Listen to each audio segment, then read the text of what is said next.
Wait, before you say Lindsey Clinzy just got a retrial, no, but something happened in courtroom today that you need to know about.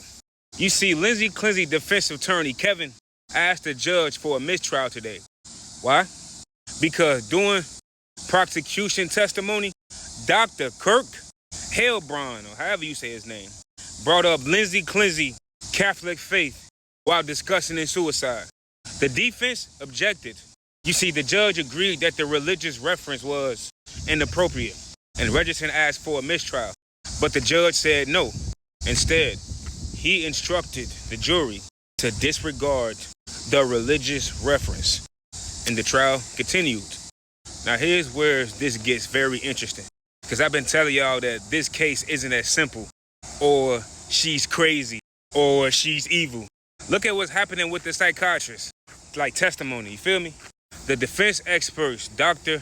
Philip Resnick, testified that Lindsey was experiencing psychosis and common hallucinations.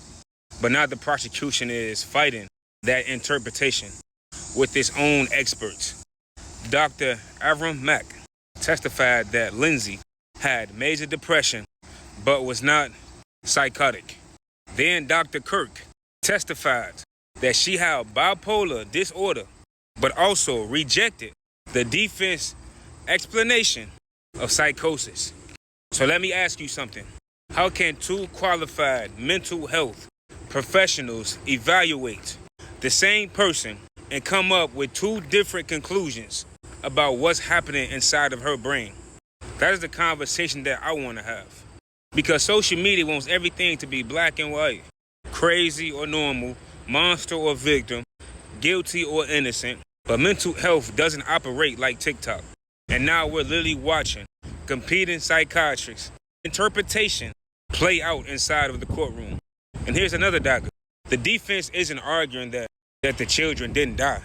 They're arguing that Lindsey's mental state made her not criminally responsible for what happened. That's a legal question for the jury. So before somebody jumps into my comments saying, oh, you're defending a child murderer.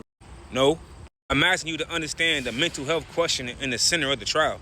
Because if you don't understand psychosis, you don't understand postpartum psychiatric illness, if you don't understand criminal responsibility, if you don't even have critical thinking skills, then you're arguing about a subject you haven't even taken the time to understand. This trial is almost at the finish line. We better learn something about this case, how important the mental health really is. To be aware is to be alive.